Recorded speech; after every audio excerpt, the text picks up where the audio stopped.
Welcome, Grow Givers community. This is the inaugural Grow Givers project podcast, and definitely excited to be with you. I've worked on a number of projects in the past, and I'll tell you, this one has me on 10. It gives me energy. And looking forward to introducing dynamic individuals who are contributing to people's lives, building thriving businesses, and really making a difference in the world. And it's my pleasure to be with you with Miss Nicole Gbadamosi. I'll tell you, I've really been looking forward to this. Like for you to be here with us, it's going to feel more like a conversation than anything else, right? Of all the things that I've been wanting to talk to you about, but just haven't had the opportunity. But to give you a little bit of Nicole's background, she has been a art director specialist for Home Depot. She was an art gallery curator with Privé Art in Stonecrest, which is where I met you. Phenomenal job, phenomenal events. I was so inspired by the art and just the presentation and everything about the whole production. We'll get into that. I've learned some other things. I know you are also an art consultant on an international scale. So we got a globetrotter here. I know you are very much embedded with project management and managing projects, not just here in the United States, but also overseas, which I find very fascinating. I know you have a phenomenal communications background, radio show talk host. I thought that was interesting. Yes, I did a little bit of digging. Yeah. So I thought that was fascinating to learn that you've had success in that space as well. And then now I'm learning you're also involved in workplace development internationally as well. So hopefully I did you justice, but definitely just, glad, excited to be here with you. You are definitely one of those grow givers that is making an incredible impact in the community and helping so many other individuals. And I hope people really derive some value from the conversation we're getting to have right here. So hopefully I did you justice once again. You did. Thank you so much. And I'm going to cede the floor to you for a moment and just let our audience know a little bit more about you. Like, how did you get involved in the work that you're doing now? What's motivating you? What's inspiring you to do it? Okay, well, first of all, hi to the audience. I'm super excited to be here. Jawan is an amazing, amazing person, and very pleasure to have met you at our exhibition that we did before. So, like, I think like we were talking before we got started here, life to me has always been kind of a journey. I've never really truly had one set destination as to where I should be or where I should go. And so I think I was about maybe in my early 30s, not giving away my age. I'm still 21. But in my early 30s, I started to really like we spend money on food, we spend money on clothing, education, whatever it is. But I started to spend money on myself and understanding myself. So I took like some Berkman assessments. I took a lot of different psychological profiles to understand where my core competencies are. I think as a Black woman, too often we ignore our natural being and we try to fit into other people's world. And I just wasn't willing to do that anymore. I wanted to really make my own path. And so getting into the fine art world was something that just came very naturally to me. I had a lady who we worked together at Home Depot for a while. And so she said, "Hey, you want to sell some art?" And I'm like, "Yeah, let's sell some art." So I started going to art shows, understanding how artists tell their stories, spending time in their studio, seeing what their process is. And I think in that first month, we sold like $50,000 worth of art.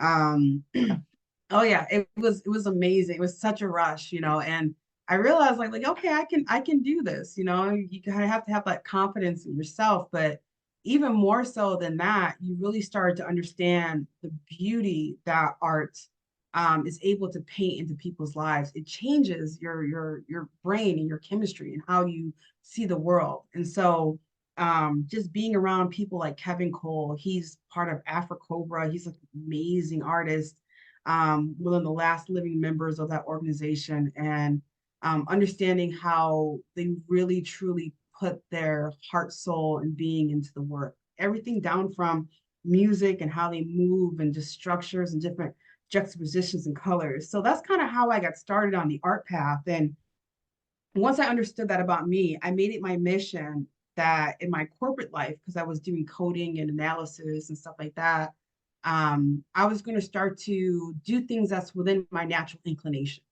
Like, I don't know if you've ever been through this, Jawan, where you're like, I gotta do stuff that I'm not good at. I gotta do math even though I'm not good at math. And I was like, I'm not Mm-hmm. gonna do that.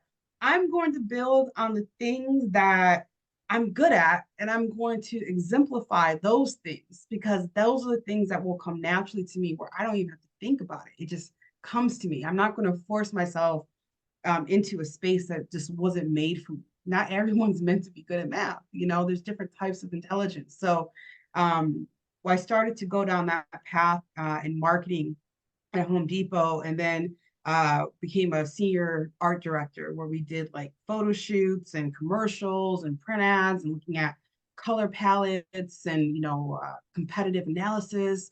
And it was just such a thrill, to do that, to be able to take my personal life and blend it in with my professional. I Hopefully love that wasn't too much. I love it. I love it. Yeah. So I'm hearing a couple things. Number one, self-exploration Yes. and really identifying, I think what I hear people refer to often as what their power is, right? Yeah.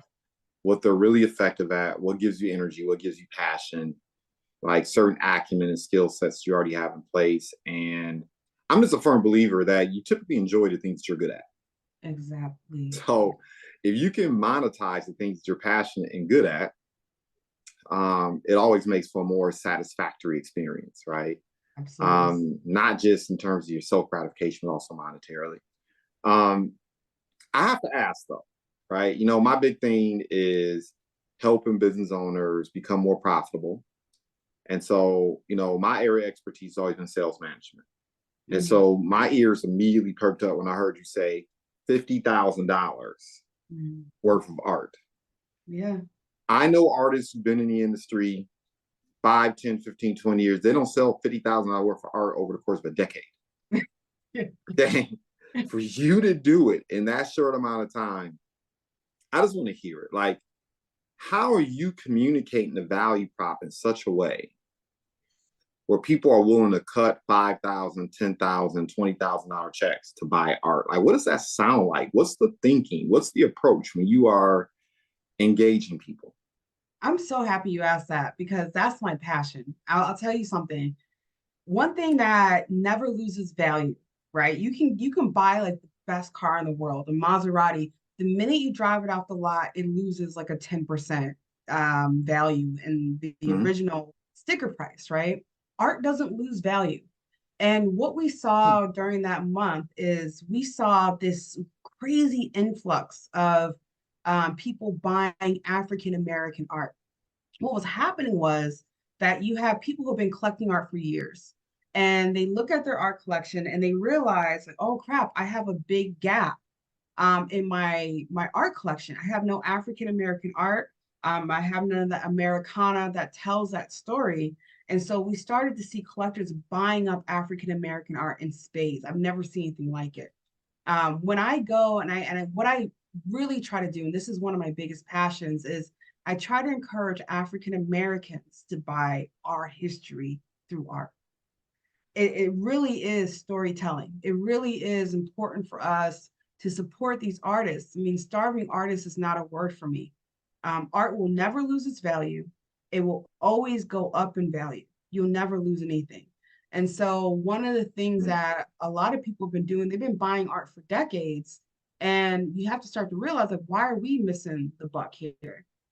The story that I always tell people is there's one famous artist, I won't name her, but there's one famous artist, and she had a collective of art collectors came to her gallery one day, and they bought a piece for $10,000. A lot of money, right? $10,000. They sat on that art piece for 6 months, Jawan. Took it to Sotheby's and sold it for $4.5 million. Mm. $4.5 million. How much money did the artist get? She got $10,000. She didn't see that 4.5. And so when we start to do, our collections and start to build our collections, I try to get the collector to grow with the artist. So you get in early, right? You go to these pop-up art galleries where you have emerging artists who have a good pedigree. They've been in art shows. They have a good, either they're self-taught or they've gone to universities where they've learned these things. And you buy a piece for $100, $50. It doesn't have to be a lot of money. And then that $50 can literally become 4.5 million. I did a authenticity report on a Salvador Dali, and he did a piece on a napkin, and that piece was worth 1.5 million. So understanding that it's kind of like the stock market, it fluctuates. There's scales and different levels to this that we have to understand that we've never really understood. Jay-Z did a whole album on art collection. I know people who started businesses off of that one album. And so if Jay-Z can do it, Swiss Beats can do it, and there's so many other people in the world who are doing it, there's no reason why the common man and woman shouldn't be able to do that as well. So that's my kind of my sales pitch, but it's all about maximization of assets, making sure that you're having your finger on the pulse of some of these artists who are rising fast. I remember there was one artist, his name is Charlie Palmer. He's an amazing artist. If you haven't seen his stuff, he did the John Legend cover art. If you haven't seen his stuff, you really need to check him out. I remember meeting him in Piedmont Park, and he was just doing a live art painting. His pieces were going for maybe $500 to $1,000. In a few years, he went from $500 to $1,000. I had collectors who were purchasing them for about $1,000, $1,500. Those pieces that I sold them for $1,500 are now worth $20,000 in the span of 2 years. So it's an investment, and so as we go towards this like really well-beaten path of generational wealth, it's important for us to understand that there are more avenues to wealth than just having money in our pocket and wearing Versace. That stuff is marketing, right? Like name brands is marketing, but when you take a piece of art that has like real meaning, real depth, and real heart behind it, those are things that you can pass to your children, and that $100 that you invested could become 4.5 million. So you said something that caught my attention, right? Now, look, you're preaching to the choir to an extent. I love art. At different periods of time in my life, I've always been an art collector. I've always looked at book covers. I've always looked at paintings. I've always looked at album covers. Even the core. When I walk into a building, I'll pay close attention to that stuff, right? Yes. So the Detroit Art Gallery, DIA, Detroit Institute of Arts, I frequent that place, right? So, and the Charles Wright as well. So I have an appreciation for it, right? But there's another side of me that tries to be a little bit objective, because I used to hear these same arguments 20 years ago about real estate, right? Real estate will never lose value. That's true, yeah. Okay. So there's a tiny bit of a skeptic in me. It's like, I don't know if I want to run out and buy a piece of art for $10,000 and just assume that it's never going to lose its value. That's true. I guess for me, when I listen to that, I think to myself, my gut reaction is, okay, let's accept that art never loses value, but not every piece of art is valuable. That's true. You're absolutely right. Yeah. Right? Not every piece of art is valuable. And of course, we know art is valuable to the extent to which the onlooker, the person that's buying the art, realizes that value, right? So for individuals who may be, because I'm going to come back to the artists and the art distributors here in a moment, but I thought that was really interesting what you said. For the individuals who are here, whether they're novices or whether they've been buying art for a handful of years and they're kind of learning the ins and outs, how do you determine? That's a very good question. So let's start with the real estate question. So if I decide to go out and I buy 15 acres that 15 acres is on a flood zone and there's a swamp next to it that's crocodile infested, it's probably going to lose value, right? Like there's bombs there, right? So it's about choosing but if I choose a real estate, if I were to choose real estate back in the 1980s in New York City, downtown New York City, and I made a small investment compared to what it would be worth today, I'd be in a good place, right? You have to understand your market and the landscape that you're getting. So when I do my analysis of all these different artists, I'm looking at are they booking shows? Are they being in shows? Are museums and galleries including them into that process? What are the processes that they do? Do the art that they're making, does it have good color? You know, there's some people who are just color masters, like Derek Phillips Sr. He's a color master and he has such depth in his work, right? He's booking shows, he's on TV shows, he's going to interviews, he's marketing himself really well. The number one skill set of a good artist is someone who's able to not only create art, but also to market themselves as well. And if they can't market themselves, they have a team around them that's able to help market them. Now, I dabble in art dealing as well, and I've done stuff where we've imported work from Africa. It's all about marketing and how they kind of phrase or position themselves in the art world. Art is really interesting because the collectors are what really makes the artist sometimes. Um, like for example, if you look at Salvador Dali, he had a whole group of collectors who avidly went out and said, you need to buy a Salvador Dali. The museums were their champions and you need to buy a Salvador Dali. And that's one of the reasons why he became as big as he did, was because they were like, you got to buy a Salvador, you got to get one of these. This is amazing. Or Basquiat, the same situation with him. Got to get yourself a Basquiat. It's like you have to have either a team around you or you have to have someone who is going to champion you and do what needs to be done. So you're looking at the artist from a kind of a scientific scale as well and making some logic. You're not going to buy an artist who maybe, I mean, don't get me wrong, there's some artists. That's how Kanye Wiley got started. He was doing art in a shopping mall and then he became like larger than life. But you want to find an artist who really has good intentions behind how they conduct themselves in business. Those are the people that you want to work with. You don't want to, sometimes there's two ways to collect. You buy for love, you buy for collection. You buy a piece that you love, you buy a piece to collect.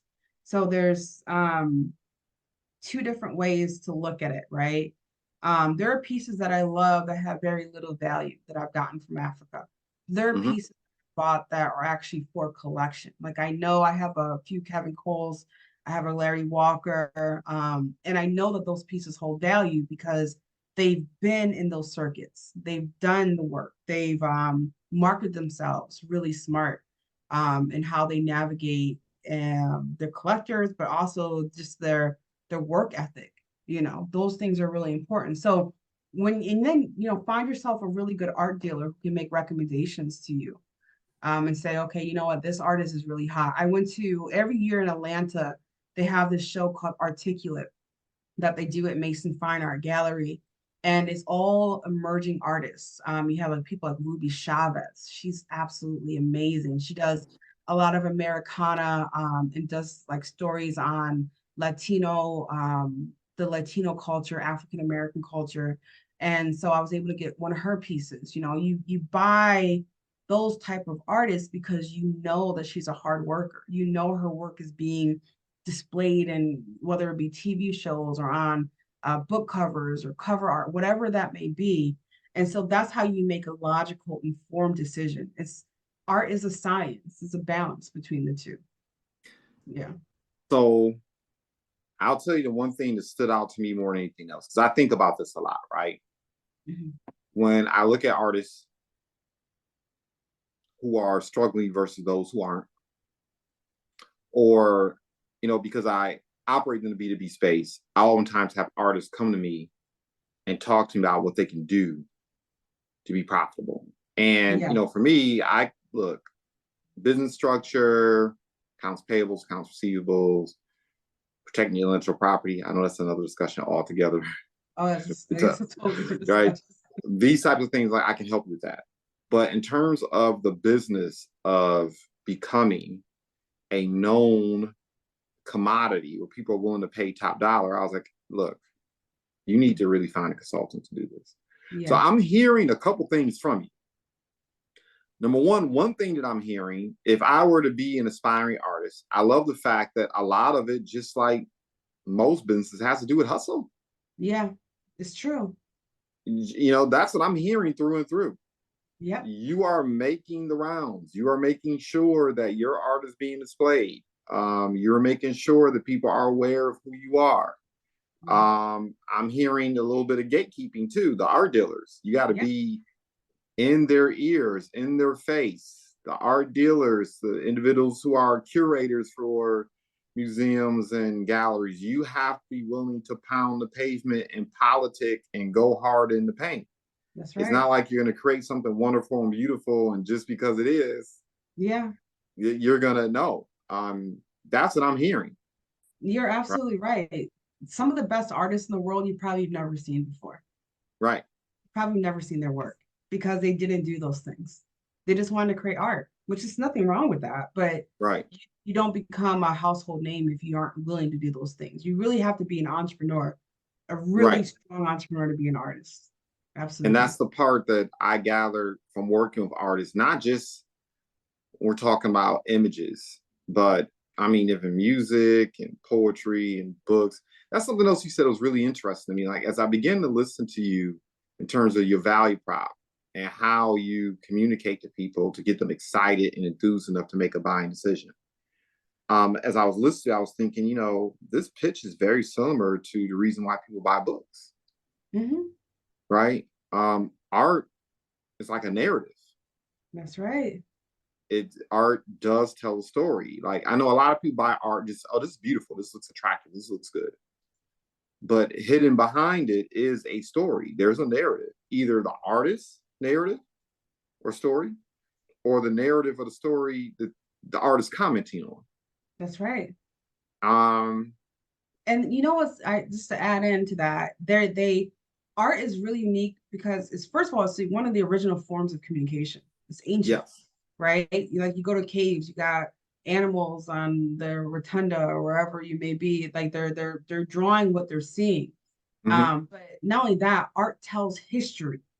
It literally tells you the story of history. I mean, that's how powerful that stuff is. I mean, there was when you looked at the George Floyd situation, so many artists were so affected by that their art reflected it, even if they didn't realize that it was reflected in Mm-hmm. their work, but it was definitely reflected. We have Kevin Cole just did a mailbox series on gerrymandering. COVID really showed a lot of the inequities in our communities. And so a lot of artists touch on those things. You look at Greek art, Greek art tells a story, African art tells a story. It's history. It literally is history. So when you talk about books, art is very similar to a book. You're absolutely right. It's book in physical form. It's a Mm-hmm. using different mediums. So you're telling an eloquent story using words, but art actually tells that same eloquent story using paint and charcoal and brushes and modeling and clay. So it's actually bigger than that. It's an ancient form of communication that is more visceral because it resonates with us as humans. Now, gave us a little bit of game in terms of what artists need to do to be more visible. And of course, with visibility creates demand. And Yes, of course, with that demand, now you can start making a living doing what you love. that's right. Now, and man, we can go on and on to that because I have a million questions there too. I'm real granular when it comes to like I want to know scripts, who to talk to, how to identify them, like how do you pitch your work based on? Because I would imagine you also have to be aware of what art galleries are looking for too. That's right. You have to be aware of what museums are looking for. I mean, even if you're marketing your art to business owners that just want to decorate their space. You have to know what they're looking for. You have to take time to study that. That's right. Right. Kind of like, well, it's not kind of like, it's like you got to understand your target market. And I got to imagine for a lot of artists, there's a struggle there, right? Yeah. Because you want to be true to yourself. And what if being true to you isn't necessarily profitable? You know, what if there's not an appetite for you standing in your truth? That's right. I gotta imagine that's some tension there, right? You know, I think about, and you know, it's because the environment I come from, being an avid reader, periodically reading poetry and writing poetry myself and things like that. Like I pay attention to what happened during the Harlem Renaissance. And to an extent before it, where you had Zora Neale Hurston, Langston Hughes. Okay. Those are the well-known names, right? Yeah. And even the tension that happened between them because the market was demanding different things of them. Yeah. And there was conflict. Yeah. Yeah. And you can read some of that conflict in their work. Yeah. Right. I gotta imagine that type of stuff exists when we're talking about visual art as well. Okay. Yeah, man, I wish we had more time. I want to really deep dive into that, man. I know the stuff there. So it's there. I mean, you're what you're talking about is actually very true. It's like when do you sacrifice, when do you not? But you know what's so interesting is that Zora Neale Hurston and Langston Hughes, a lot of those people weren't really even appreciated till after they died. Mm-hmm. After they were long gone and had returned back to the dust, you know, it's like sometimes those are our burdens to bear. I mean, even was a Picasso, he died with very little, you know, and now his stuff is going for an amazing amount of money. So it is a balance, but at the same time, I never when I as a gallerist, a former gallerist, and doing ongoing contracts here in Atlanta with the galleries, one thing that I always give artists advice on is that, you know, never not be true to who you are, but find the medium that's going to allow you to convey it in the most visceral manner. You know, I can sell anything. I've sold a lot of crazy stuff, you know, you really can, and people will find it beautiful. But one thing I will say about collectors is collectors don't necessarily buy the art all the time. Really good ones, they buy the story. They buy the story. That's what they want. When you have, I remember there was one piece that Derek Phillip, I love his stuff. He's probably gonna be like, Nicole, why are you talking about you so much? But Derek Phillips Sr., he did one piece and there was a man laying on his back and he was covered in an American flag. And there were bullets that were attached and a noose that kind of surrounded the piece, which as African Americans, noose makes us super uncomfortable. We know what that is. Yeah. Yeah. Yeah. It was, and I asked him, like, why did you do this? He said because the only safe place for a Black man in America is in the grave. And I got chills when he said that to me. The only safe place for a Black man is in the grave. But the way that he did it was so well done. I'll have to send you some pictures of it so you can see it. But he was able to find a medium that allowed him to tell that story in such an eloquent manner. So you never lose who you are. Stay true to who you are, but make sure you're playing on your strengths too. So if you're not good with clay, don't build your art with clay. Do it with what you're used to. You know what I'm saying? Like that, those are things that just like when I went through my kind of metamorphosis is I try to stay within the realm of what I naturally have an affinity for. Some artists try to push themselves outside of that and do things that are radical or I gotta one up the next person. No, that's not the goal. You have to stay true to yourself, but do what you're best at and build on that. That's going to be able to allow you to sell way more art than if you're doing something that has no authenticity to it. You know. Okay. Yeah. So now which leads to my next question. We've had a conversation about how artists need to move to quote unquote get on, at Mm-hmm. least get established, be able to start generating revenues, right? My next question is now about, oh man, so many questions I can answer. Okay, we're gonna come back.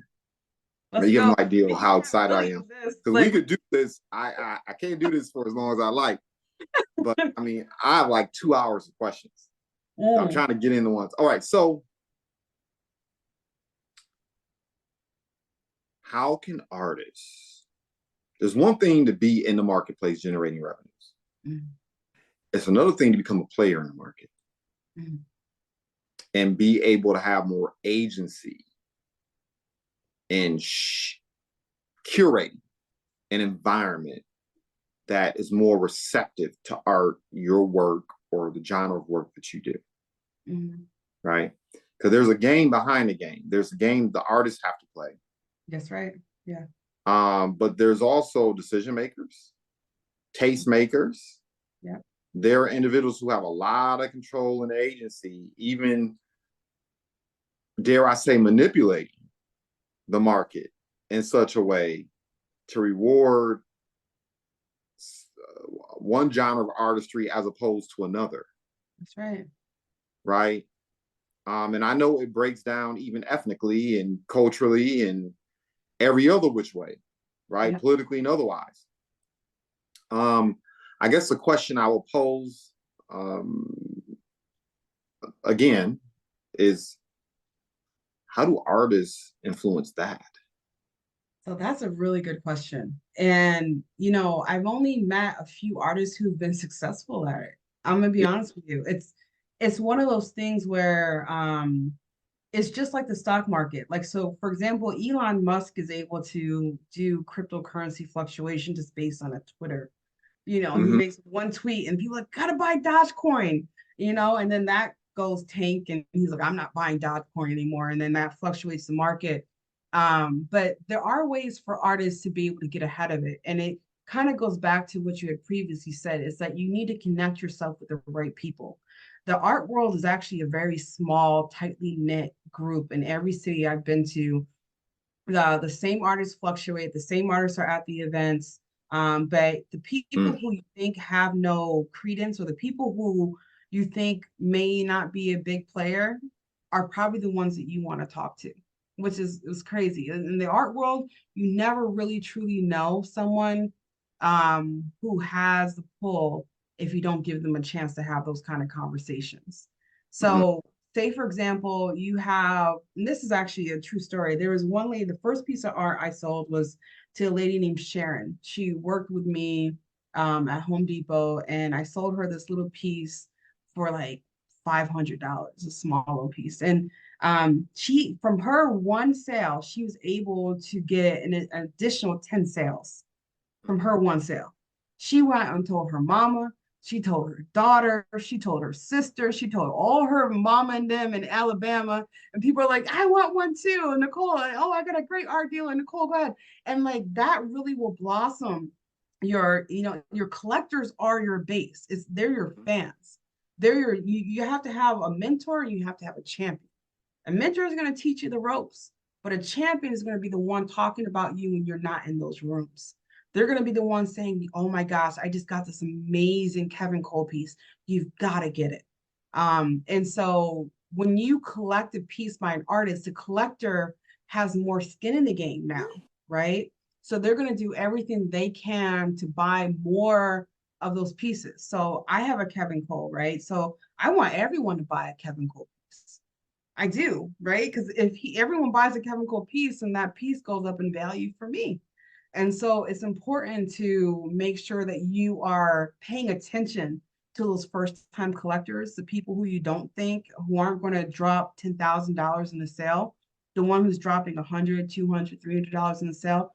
Those are actually the people who are going to be your biggest champions. I've seen it happen. That one piece turned into almost, I think it was like $15,000 worth of sales that she was able to give a particular artist just because she was just screaming their name to everyone who would listen. So, Now, once again, this gives me energy. I feel positive about this because once again, that tells me that there's a lot you can do as an artist Yes. to create, financial solvency and independence and do what you love, right? Um, Artists have more agency than I think many of them realize, based on what I'm hearing. It's true. Yeah. But I'm also aware of the fact that people play games. Yeah. What are some of these games that people in the art collecting world play that artists need to be very aware of? So there's a lot. The art world is really interesting. So Yeah.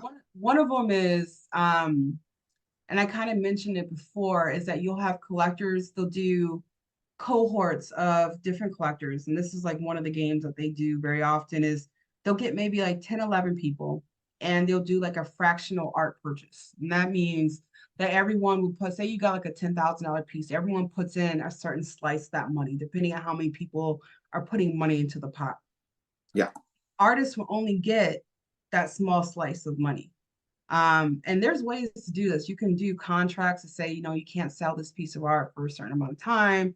Or if you do sell this piece of art, then, for this threshold, then you're going to come back and pay me a certain amount based on that. But I've seen too many times where collectors will go pay like the low for these pieces, sit on it for a few years, and then they'll get all their friends to buy all these pieces. They'll go to auction houses and they'll bid up their own art pieces. Mm. Um, they'll go and there's like 12 people who've already put money into the pot. They're all bidding it up. And then that one person who really wants that piece because everyone is talking about this artist, now you're walking out with 4.5 million, you're patting each other on the back, and the artist is sitting there looking like, I only got 10,000. Like, you know? Now the game is done. Because I was trying to figure this out, like what's going on? Yeah. So people will buy an interest in a piece of art, they'll lowball the artist. Yeah. And it doesn't have to be one person, it can be multiple people. It could be a group of them. Yep. It's almost like they're leasing the art. Mm-hmm. We want this art. Yeah, you're the originator, you're the owner, but we're going to get access to this art. We're going to lease the art with a certain dollar amount that we've agreed to in the contract, however that's done. Mm-hmm. We can take this art to auction, have our buddies, pals, et cetera, et cetera, et cetera, et cetera, and other people we know. We maybe, really artificially inflate the market. That's basically it. Yeah. The art sells for a couple $1,000,000 because Mm-hmm. we have an ownership interest in it. In the sale of the art, we get our money from the sale of the art. We're good. Yeah. But the artists who They're made left. an agreement with them, got in bed with them, There's nothing left for them. so they I mean, bought the art for 40K, for instance, mm-hmm. or bought the right to sell the art, but Yeah. they bought it for 40K. Mm-hmm. And then they go inflate the market. Yeah. The art ends up selling for 4 or 5 million, but the artist only gets to, oh man.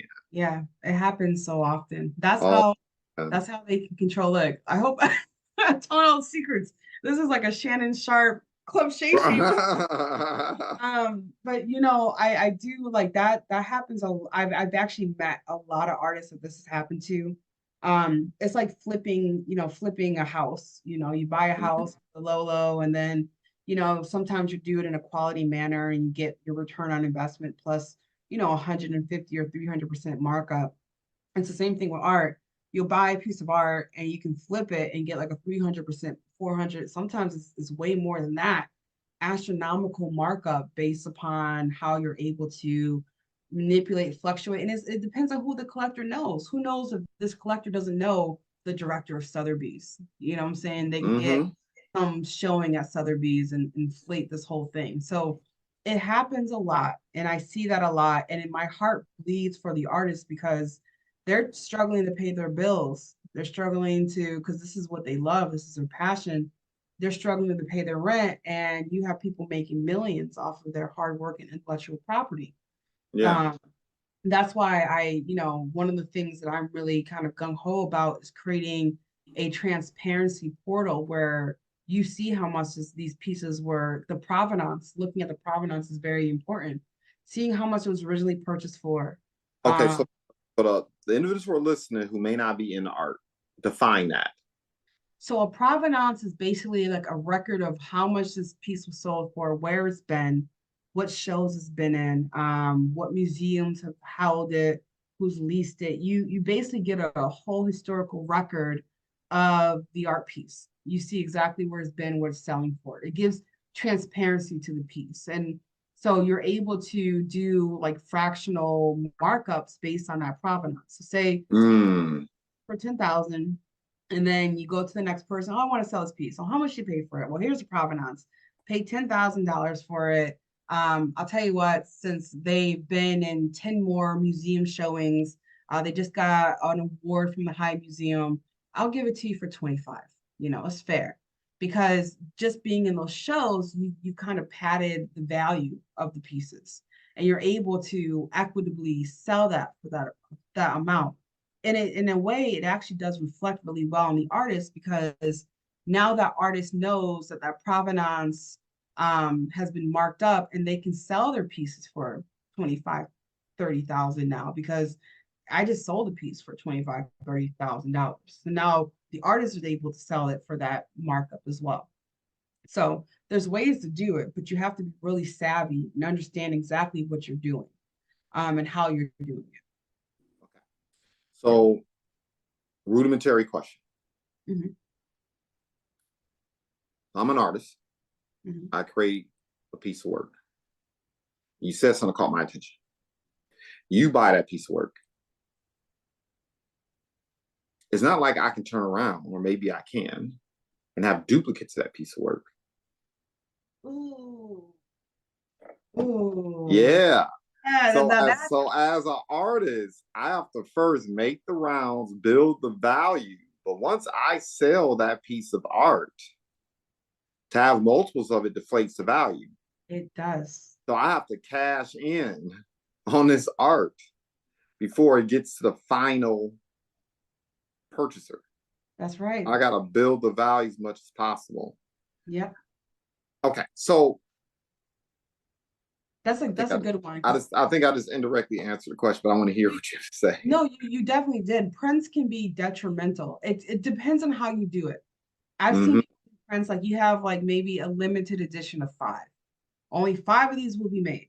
And that's it. Each edition that's lower than the next will increase in value, right? But I've also seen artists do this where they'll do 100 prints or 200 prints, and there's only one original, right? Every time you make that print, you're devaluing that original. So maybe I'm wrong. Maybe saying art can't be devalued is actually not right. If you are flooding the market with prints, that piece no longer has any special credence or value to it. So you have to be careful about how you go about it. Now, if you did a limited edition of recreations, no, that's different. That's not necessarily a bad thing, but you really, as a true collector, really wants the original. They don't want everyone to have. It's kind of like a girl going to a party and you show up and you're both wearing like the same clothing. You're just like, wait a second, this is embarrassing. The exclusivity is gone. The exclusivity is completely gone. So I've seen artists make that mistake where they're just flooding the market with prints. And I mean, I've actually, that's happened to me where I bought pieces thinking that it was original. Then I go to someone's house and they have the same piece. I'm just like, wait, who sold that to you? Oh, so and so. And I call them. I'm like, yo, why did you told me I was the only one?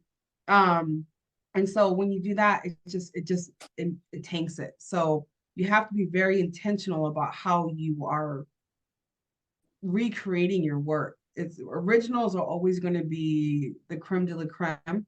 Limited editions aren't bad at all either, but when you start doing like mass produced prints, that's when you kind of get into a murky because it's no longer really fine art.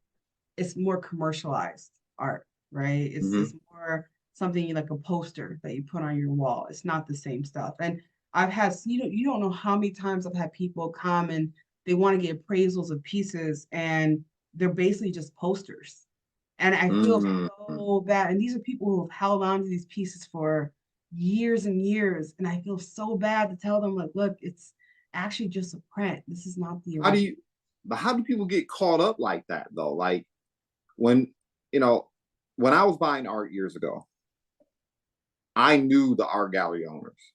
Mm-hmm. So I would just look them in the eyeball and say, look, it's original or not. Don't, you know. But absent the conversation with the gallery owner or the artist, Yeah, I wouldn't know to look at a piece of art and know whether that's original or print. Like it's for true. someone who's once again a novice in the market, how do you even ascertain or find out about that? That's a good, well, first of all, like you said, you really need to have, like, if you really want to do this for real, you Mm-hmm. have to have a strong relationship with the gallery owners and the artists. You need to go to their studio, sit down and ask the right questions. Halima Taha does a really great book about collecting Black art, and what to look for, what not to look for, how to collect, how to build your collections. I mean, I've seen art collections literally have their own Instagram pages, and people will, like, museums will buy those collections from you as a collection and, use it in exhibitions. I've delivered those pieces before. So there's ways to do it. So, like, when you're kind of going through that process, you have to really be engaged with the art community, and other artists will know about you. They'll get to know about you and say, oh, I had this really great collector come over. And like, artists, a lot of times they tend to be their own champions too. It's like, oh, you got to go see my friend so and so, this is what you're looking for, or you got to go over here and talk to this person, this is what you're looking for. And that way you're able to understand exactly what you're buying. I mean, there's some art pieces that are very good at looking like they're not prints, and they are prints. There's certain things called G clays that are kind of printish, but they still have some value, but it's not nearly as much of a value as the original. So Did I hear G clays? G clays, yeah, G D clays, clays. G clays, yes, they're like they're like, sometimes there's different ways to do it. It's like posters that will be painted over, or recreations of original work, and there's some special element to it that makes it look a little more realistic and more valuable to the collector, So there's some artists who do some amazing G clays, like, and I've bought some of those myself, but that those are a limited edition. There's only like 4 in the entire world. Okay. You know what I'm saying? So what I see is that people will go, is responsibility, right? People will go to Mm-hmm. a museum or a gallery or an art dealer, and sometimes art dealers can be kind of sharkish. You hear all the time about art dealers defrauding people, stealing money from the artists. There's all different types of like scams out there, and they scam collectors too. They tell them this amazing story about this amazing piece that I got in like the south of France, and you must have it. It's so amazing. And you buy it, then you bring it to an appraiser, and they're like, it's a print. So you just have to Mm-hmm. understand what you're buying and understand the nuances that go into the art world. It's a science. Like I said, it really is a science of understanding. So now I'm gonna get a little more granular, get a little more specific. Mm-hmm. This is my biggest concern about the African American community in general. Mm-hmm. In about 20 to 30 years, objectively, depending on economists, black, white, Asian, indifferent, Mm-hmm. we know the African American community is going to be, quite frankly, economically impotent. Our net worth is going to be zero. Mm-hmm. And for people who don't understand politics, economics is the tail that wags the dog. That's right. Once you become economically impotent, politically you become impotent. Mm-hmm. Right? Yep. And I think about this, not just with art, but just stuff in general. Mm-hmm. Right? And what that impact's going to be. Like, and we started this conversation. It's interesting now because my mind's kind of taking flight here. But we started a conversation about planting seeds and doing work and making an impact in environments that appreciate and realize your value, right? Because you can be the most talented, you can be the most effective, you can be the best of the best at what you do. But if you're planting seeds in shallow soil, if you're planting seeds in cement around people or in environments where your talent, right? And I guess for people who are listening in, I'll simplify it more. There's an interview with Warren Buffett where he talks about he was born 2 centuries earlier in a different country. He'd basically be somebody's sandwich, right? Yeah. Little out of shape, short Caucasian man with an affinity for reading financials, right? 2-3 centuries ago, it'd been real rough on Warren. That's right. But because he was born in the United States and came up when he came up and made the right decisions during the 60s, bought the right couple businesses and made, some smart, shrewd, maybe not the most intelligent choices, but definitely kind of like smart, shrewd choices. Yeah. He became a billionaire. Yeah. Right. I think about that. I think about the environment, particularly for artists. Like what happens when, particularly for African Americans, when our narratives aren't considered as important anymore. Wow. Because there are people who will still buy our narratives. There are people who love history, who study human history, study evolution, study culture, study societal development, who will still care and who will always love the story, love the art, right? But contemporarily, if you're an artist operating in an environment like that, there's a part of you that's like, that could be really damning. Oh yeah, absolutely. Absolutely. And I guess the question I would pose is, especially when you mentioned, I'm going to find that book that you just know. I have so many notes here. And that'd be shorthand. Halima Taha book? Yeah. Yes. So I'm going to go pick that book up. Please do. What can artists, particularly African-American artists, do given some of these headwinds that it is what it is. No point pretending like they don't exist. What can artists do given the fact that we are going to have a changing landscape over the next 15, 20, 30 years? Yeah, that's true. So, okay, you know what first I want to start by saying this is I truly believe in the indomitable spirit of Africans and African Americans.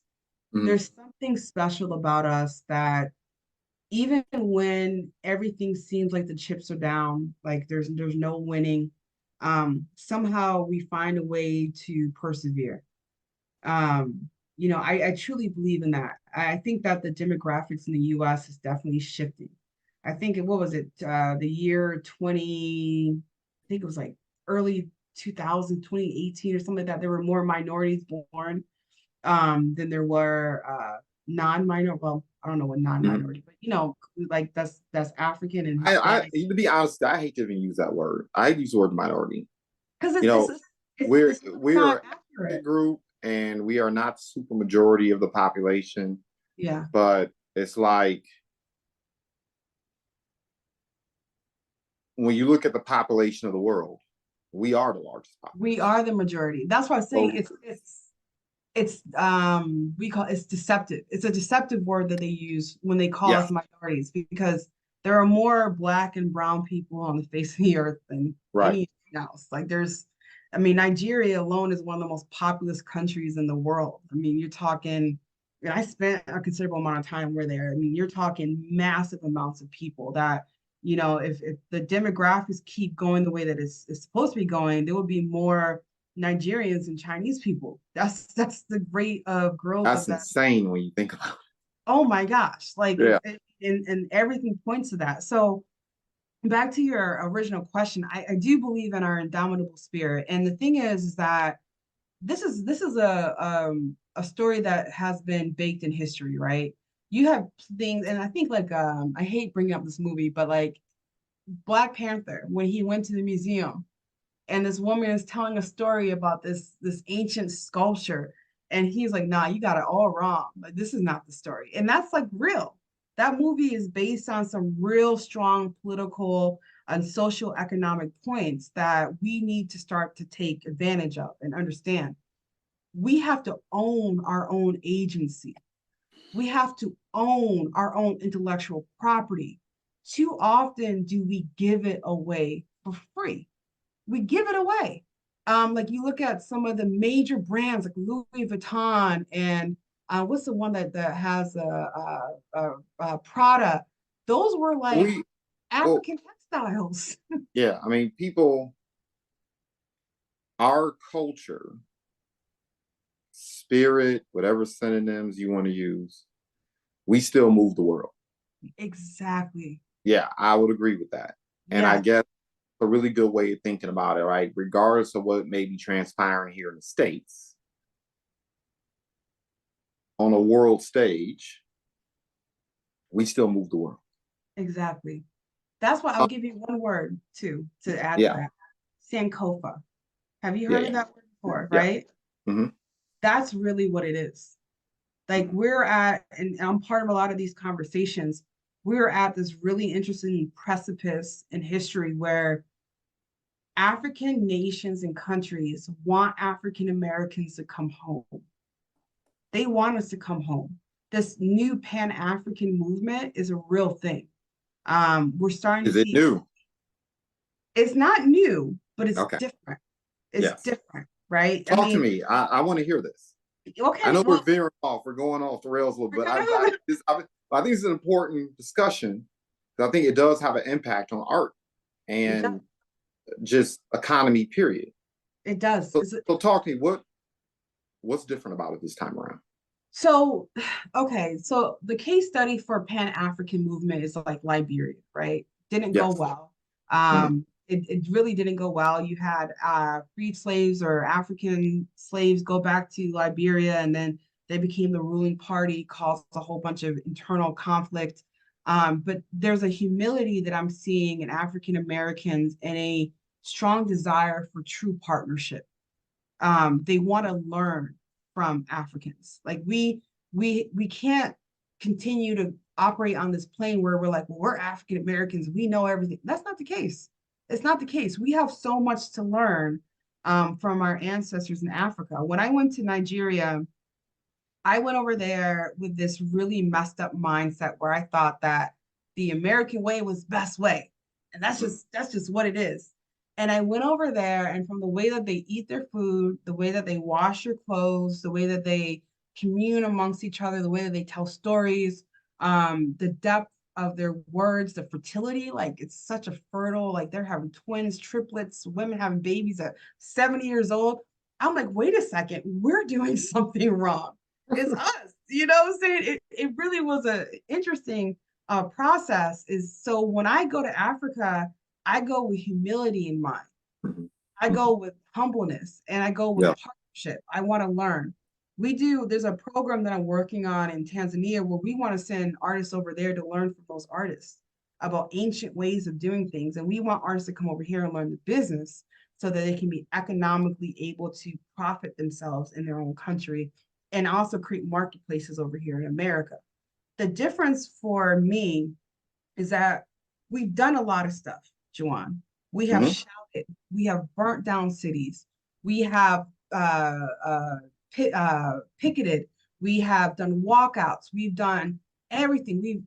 We're screamed to the moon for things to change for us, and it's not changed. But what's different now is that we are strategizing. We're having those conversations behind closed doors. We're starting to see the truth. We're no longer putting our faith in a system that doesn't work for us. This system wasn't made for us. We can't, honestly, we cannot sit here and lie to ourselves and honestly think that the American system was made for us. It was never made. We built it, but it wasn't made for us. So we are starting to change how we're able to see the future for ourselves. And that's the difference in this Pan-African movement. I've had conversations with presidents of some of these countries, and they're like, Nicole, bring home my African Americans. We'll take care of them. They are literally reserving acres and acres of land, and they're building cities and houses for African Americans to come back and to live. They're doing it in the Congo, they're doing it in Ghana, they're doing it in Nigeria, they're doing it in Kenya, they're starting to do it in Namibia and Tanzania. I can keep going. They say, come back, teach us what you know. It's like the whole term of brain drain and brain gain, right? Africa Mm-hmm. was brain drain, but if Yeah. we go back, it becomes a brain gain. They have everything that they need. They have the most resources. They have the minerals. They have the population. They have, it's like an untapped market that we just haven't taken advantage of. They're still marketing Africa as if they're living in huts. And there's places that are way more There are developed. cities that are cleaner and more developed than some of the cities we live here in the United States. Hell yeah. And the Mm-hmm. roads are paved and you have their food is organic and they're healthier. So I mean, I'm getting off my soapbox. Sorry, but I'm really passionate about this because we are going there with humility, with learning in mind.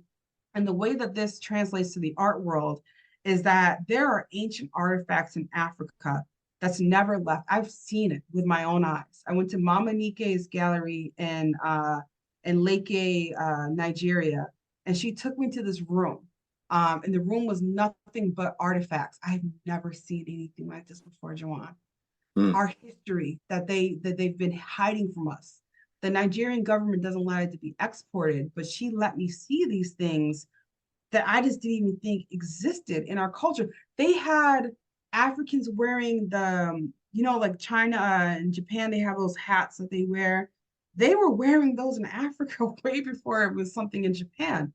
So Mm-hmm. we're learning our history through art and understanding that. And so with this emergence of being overly tech obsessed, always on our phones, there's been some statistics, and I'm a big statistic buff that shows that there's going to be an earnest need and want for people to be able to start to tap into creative things.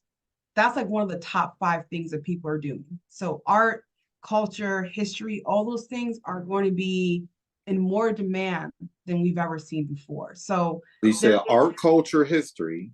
art, What are yeah. the other? What are the other two? So you're talking like art, culture, history. I think it's not technology, but innovation. And then also just like written word. Like those are things that people are going to have a longing for because we don't do it enough anymore. And it's becoming almost a lost art. I mean, who does cursive anymore? Who writes in cursive? It's a lost art, right? So these things that we used to take for granted are going to become specialties. They're going to be different. So I say that to say that it's a water down trickle effect that we're going to start seeing. And even though it may seem like the chips are against us, I truly believe in our indomitable spirit. Like the world would not be the world if it wasn't for African Americans, Africans, and people of color. We're that paprika, that you just can't get rid of. We're there. And so life is a lot more enjoyable when you appreciate those things and you don't try to exclude it or have fear of it. And there's so many different themes that came out of this. Sorry, I got excited. I'm thinking about W.B. Du Bois's double consciousness commentary. I'm thinking about Claude McKay's "We Wear the Mask." Yes. I'm thinking about these things. I'm thinking about some of the artists who I really respected, visual artists, and there's one in particular. He was really good at doing oil paintings. And he emerged from the 1900s. I remember his pictures, and his work was so powerful. Man, we're gonna have to do a part 2. But um, this type of stuff I really enjoy. Yeah, me too. I think part of the illness, and that's how I view it as an illness. I don't view it as something that's static. Um, Disease is just dis-ease, and when you move the, when you move the dis from it, right? I think a lot of the issues we have in our community come from the fact that we don't know whose shoulders we stand on, and we don't know who we are. That's right. And when you don't know whose you are and you don't know who you are, when you think you're born from the concrete, you behave accordingly. That's right. Um, okay. Yeah, you're right. So, um, what are things that people can do nationally and internationally to make the dynamic healthier for artists? Absolutely. So the first thing is people should travel. I'm gonna look straight in the camera. I encourage every African American or person of color or anyone in the world to take a trip to Africa and understand the dynamics of culture and society. Everything in that culture has meaning, from the colors that they choose to the shapes that they utilize, the hidden history that we never knew about. I encourage that 100% because if you don't understand the culture, you're never going to really understand the art. So that's important. Two, placing value on things that have been deemed unvaluable about your community is really important as well. Our art has such depth and such dynamics that we have far too long ignored the power that it holds. And so we really need to, like the Sankofa is an artistic symbol. It's iconography. It's a bird with its head turned backwards, and its Twi in Ghana mean go back and get it. The things that you've left behind, go back and take it with you to your future. So understanding there are certain things that are hidden that gives us great meaning. And understanding the landscape from an economic standpoint, right? When you go and you do your collections, you're looking at doing collections, understand how to maximize that. Like I was saying, like there are collections that literally have their own Instagram page. And there are museums that will pay you good money just to view it, just to lease it for a couple months. So doing that is important. And then educating yourself. Kevin Cole, he would kick me if I didn't say this. Educating yourself and reading books, reading how to collect, getting Halima Taha's book, getting different books on curation, understanding all the different facets. It's not enough just to love a piece. You need to understand the business of it as well. And then to go into business with your friends. Like if you want to really give back to your art community, when you buy that one piece, tell all your friends. Or maybe you want a bigger piece and you want this piece is $40,000, get 30 of your friends and put in a little bit of money, create a contract structure that will allow you all to benefit out of that, sit on it for a couple years, resell it, kick back to the artist and create that agreement.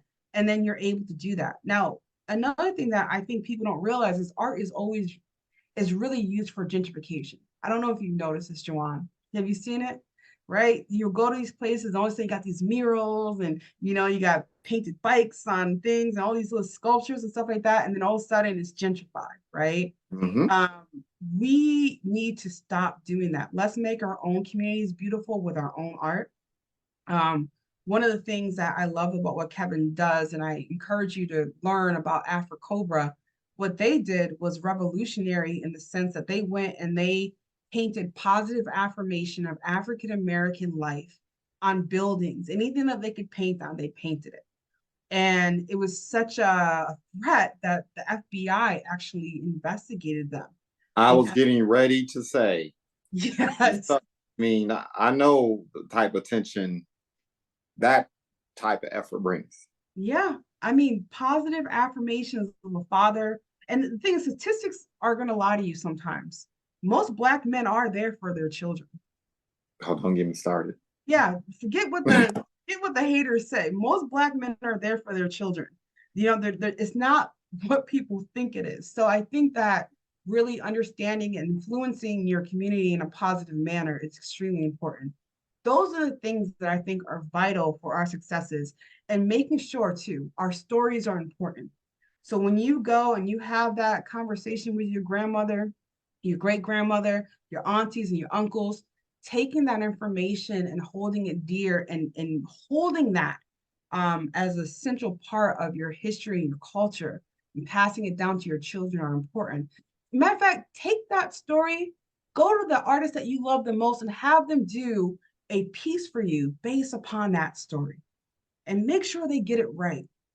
Make sure they tell that story and they paint it in a way that you can understand and you can say, you know what this is about? This is about your family.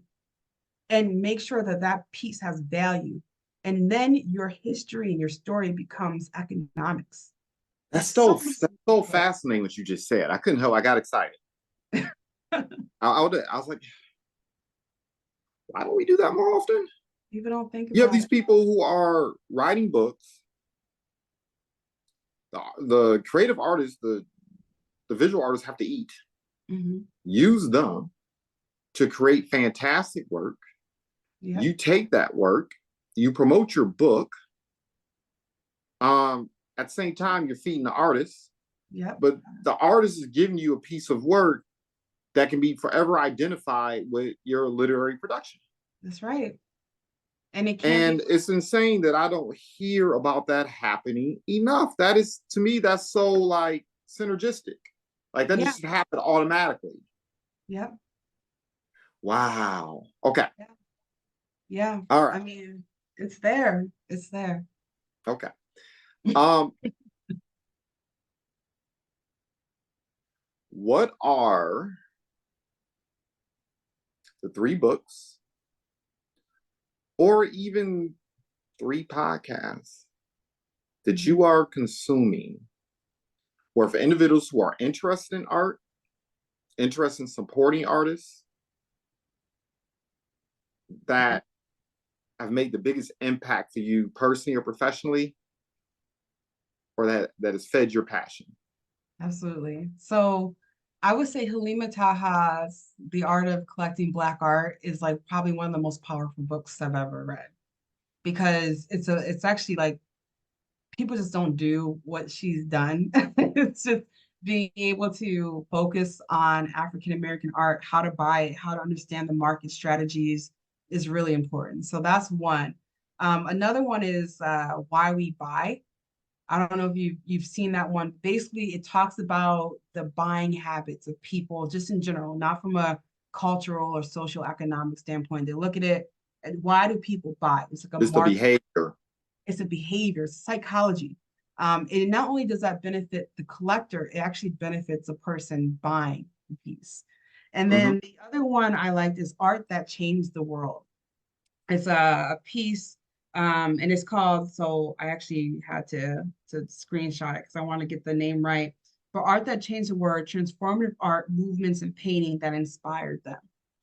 And when you read that book, it really shows you the power that art holds and how art has literally helped shape the world in which we stand in today, and how it affects our moods and how it affects the way that we actually interact with our physical world. So those are the three that I would say definitely dig in deep into those. Mm-hmm. And then of course, like podcasts, Juwan Bradford, make sure Buford, Buford, make sure you watch his podcast because I think what you're doing is inspirational and transformative. And I can't wait to see who else you get on the show and what other stuff. You just have such insightful conversations and a real depth of thinking that I appreciate. Thank Yeah. you. I accept that. Yeah, you're welcome. Very welcome. Um, Last 2 questions. Okay. What projects are you currently involved in that you want people to know about? And then, of course, what's the best way to get in contact with you? How do you want people to reach out to you? Okay. Okay. So I'm a serial entrepreneur. It's my fatal flaw. So, I would love people to get in contact with me if they're looking to get into the art collection world. I can help navigate that space for them, not only here in America, but also in Africa. I do a lot of work over there. We've been doing a lot of work with my business partner, Sela Abrams. We've been doing a lot of work in Africa to do some workforce development and help to kind of build that bridge between African Americans and Africans through collaborative efforts to help empower the youth. A lot of the nations in Africa are very young populations. And I think that as brothers and sisters and aunties and uncles and understanding that history, going there to learn where you came from will give you some real meaning and purpose in life, and giving them the skills that they need to be successful so that you can kind of lay your roots down there as well is really important. And then we've been doing some work with capital investment. So getting real estate projects, we're looking to help fund them and get them money to help them to be That's able the to. actual name of the company? Oh, no. So the name of my company is called Innovative Freedom. Innovative Freedom. We do a lot of work in blockchain and artificial intelligence in the secular mining industry, but we do a lot of work on ground in Africa. And then the Crimson Consulting Group is my other business. And that's where we do the art consultation and we do the real estate consultations, helping create more of an equitable platform and getting people funding for their respective projects. So, like I told you, I do a lot. So, I would love people to get in contact with me, or even if you just say, you know what, Nicole, like I need a mentor or I need someone to talk to about, how I'm doing my path as an artist, please get in touch with me. I also have a TV show called Rhythm and Roots. And so we do a lot of work around artists, art museums. We covered Articulate last year, and we continue to move forward by interviewing some major artists and collectors here in the Atlanta area that they can have, you mean not just hearing it from me, but really hearing it from them. I think the best way for you to get, I'll give you my Instagram handle. I'm not big on Instagram. I don't know why. I'm a book person nowadays, but I'll tell you what my Instagram handle is. And so if you ever have a question, you can always follow me, Nicole. You can either look me up at Nicole Gbadamosi or Nikki Koo, Nikkii Nikkii. Koo Koo. 55. Uh-huh. And that's my Instagram handle. Or you just look up Nicole Gbadamosi. Trust me, there's not a lot of us out there. Not a lot. I don't That's know. the primary channel you want people to reach out to you on? That's the way to do it? Yeah, I think that's the way to do it. And then, if you just, direct message me, and if we need to connect, I'll give you my email address. And if we need to have a phone call, we can do a phone call. So I'm Is all that about you want us to you want that to be public facing? Because I mean, I think that the direct messages works for now. And okay. then the phone number later, like I'm not trying Yeah. to I'm not trying to over anything, but I'm a servant. Like I truly am a servant to Yeah. not only my people, but just to humanity in general. So I want to be of use. So please just know that I come from an authentic place. Okay. Absolutely. I love it. I love it. Well, thank you, Nicole, for taking time with us. You're welcome. Look, I know you are never sitting around twiddling your thumbs, neither am I, but I was determined to make this connection happen. And as usual, when we speak, I have like 3, 4, 5, 6, 7, 8, 9, 10 other conversations I want to have with you. Yeah. Yes, we got to bring you back. And once again, thank you for re-inspiring me. I'll be frank, in the day-to-day work of building businesses and organizations and different things, sometimes it's easy to get caught up in the metrics That's right. Yeah. and the business of being in business Yeah. and the competition of it all. And then you can quickly become disconnected to the why Yeah. Right. and the actual human impact, right? And I know it's not important to everybody, but it's important to me. Yeah. And for those who are listening to this, I know it's important to them too. So thank you. I appreciate that and everything that you do. I appreciate you. And you being a Black man, I just want to give you your flowers, your kudos for being a king in a world where you're not appreciated as much as you should be. I just want to show you my appreciation for what you're doing and how that is all fluctuating and your humanity, even beyond all the competition stuff that goes into the business world. That's special. You don't see it often. And so I just need to make sure you know I appreciate that as well. Thank you. Thank you. I accept it. This was Yeah. soul food. I needed this. Yes. So, fellow Grow Givers, look, you can check for us on Substack. It'll be in the show notes. Also, we're going to make this available across a couple other platforms, YouTube, Spotify, predominantly.